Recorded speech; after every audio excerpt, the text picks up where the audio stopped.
ಈ ಇದೆಯಲ್ಲ ಎಂತಿದು 165 ಭರವಸೆಗಳು ಕೊಟ್ಟಿದ್ದವು 2013ರಲ್ಲಿ ನಮ್ಮ ಪ್ರಣಾಳಿಕೆ ಮೂಲಕ. ಅದರಲ್ಲಿ 158 ಭರವಸೆಗಳನ್ನು ಈಡೇರಿಸ್ತಾರೆ. ಇವರು 2018ರಲ್ಲಿ ಅಂದರೆ ಬಿಜೆಪಿಯವರು ಆಗ ಅವರ ಮ್ಯಾನಿಫೆಸ್ಟೋನಲ್ಲಿ ಹೇಳಿದ್ದು 600 ಭರವಸೆಗಳು. 600 ಭರವಸೆಗಳಲ್ಲಿ not even 60 promises they have implemented. 3 ವರ್ಷ 10 ತಿಂಗಳಿದ್ರು. 3 ವರ್ಷ 10 ತಿಂಗಳಿದ್ರು.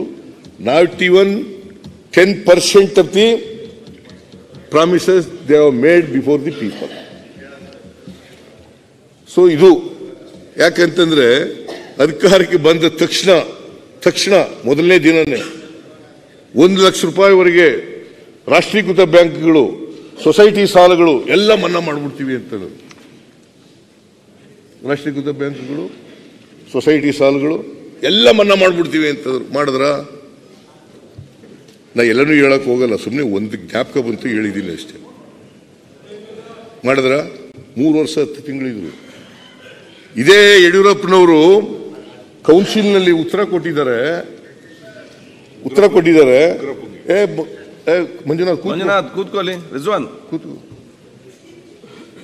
ಉತ್ತರ ಕೊಟ್ಟಿದ್ದಾರೆ.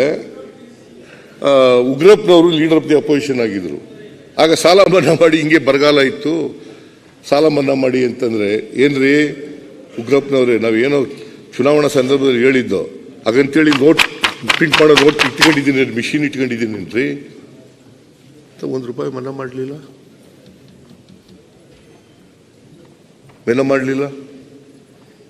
ನಾವು ಕೊಟ್ಟ ಮಾತನ್ನು ಉಳಿಸ್ಕೊಂಡಿದ್ದೀವಿ. ಮೊನ್ನೆ ಅಧ್ಯಕ್ಷರೇ, ಇವರು ಮಿಸ್ಟರ್ ಅಶೋಕ್ ಅವರು ಪಾಪ ಮಾತಾಡ್ತಾ ಒಂದು ಮಾತನ್ನ ಹೇಳಿದ್ದಾರೆ. ಏನಂತ ಹೇಳಿದ್ದಾರೆ ಅಂತಂದ್ರೆ, ಗಾಳಿ ಇಲ್ಲದೆ ಕೆಟ್ಟು ನಿಂತಿರುವ ಬಸ್ಸಿಗೆ ಹೋಲಿಸಿದ್ದಾರೆ ನಮ್ಮ ಸರ್ಕಾರ. ಗಾಳಿ ಇಲ್ಲದೆ ಕೆಟ್ಟು ನಿಂತಿರುವ ಬಸ್ಗೆ ಹೋಲಿಸಿದ್ದಾರೆ. ಅವ್ರ ಪಾಪ ಹೇಳಿ, ಅವ್ರಿಗೆ ಹೇಳಕ್ಕೆ ಸ್ವಾತಂತ್ರ್ಯ ಇದೆ, ಹೇಳಿ, ಬೇಡ ಅಂತ ಹೇಳಲ್ಲ ನಾನು. ಆದರೆ 2019ರಿಂದ 2023 ಇವ್ರ ಬಸ್, ಇವ್ರ ಸರ್ಕಾರ ಹೆಂಗಿತ್ತಪ್ಪ ಅಂತಂದ್ರೆ, ದ್ವೇಷ ತುಂಬಿದ, ತುಕ್ಕು ಹಿಡಿದ ಬಸ್ಸು ಮುಂದಕ್ಕೆ ಹೋಗಲೇ ಇಲ್ಲ. ದ್ವೇಷ ತುಂಬಿದ, ತುಕ್ಕು ಹಿಡಿದ ಬಸ್ಸು ಮುಂದಕ್ಕೆ ಹೋಗಲೇ ಇಲ್ಲ.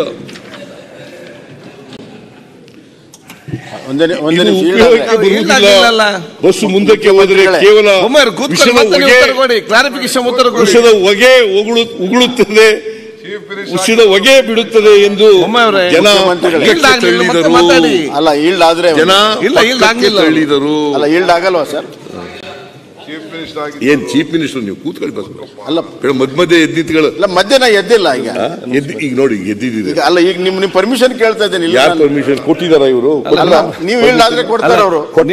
ಇಲ್ಲ ನೀವು ಇಲ್ಲ ಕೂತ್ಕೋತೀನಿ. ಇಲ್ಲ ನೀವು ಇಲ್ಲಾದ್ರೆ ಮಾತ್ರ ನೀವು ಒಪ್ಪಿದ್ರೆ ಇಲ್ದಾಗಲ್ಲ. ಈಗ ಅಲ್ಲ, ಇದು ಒನ್ ವೇ ಕೂತ್ಕೊಳ್ಳಿ. ಈಗ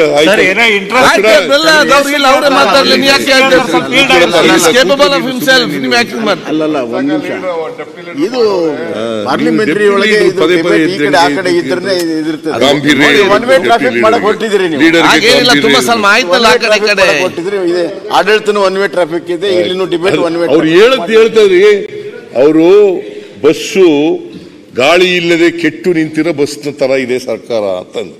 ನಾನೇನು ಹೇಳಿದೆ, ನಿಮ್ಮ ಬಸ್ ಇತ್ತಲ್ಲ ಸರ್ಕಾರ, ನಿಮ್ಮ ಬಸ್ಸು ಅದು ವಿಷನೇ ತುಂಬ್ಕೊಂಡು ತುಕ್ಕು ಹಿಡಿದ್ಬಿಟ್ಟು ನಿಂತೋಗ್ಬಿಟ್ಟಿತ್ತು.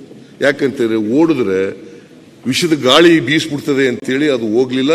ಜನ ನಿಮ್ಮನ್ನ ಪಕ್ಕಕ್ಕೆ ತಳ್ಳಿಬಿಟ್ರು. ಹೆಚ್ಚಿನ ವಿಡಿಯೋಗಳಿಗೆ ಪ್ರತಿಧ್ವನಿ ಯೂಟ್ಯೂಬ್ ಚಾನೆಲ್ ಸಬ್ಸ್ಕ್ರೈಬ್ ಮಾಡಿ, ಬೆಲ್ ಐಕಾನ್ ಕ್ಲಿಕ್ ಮಾಡಿ.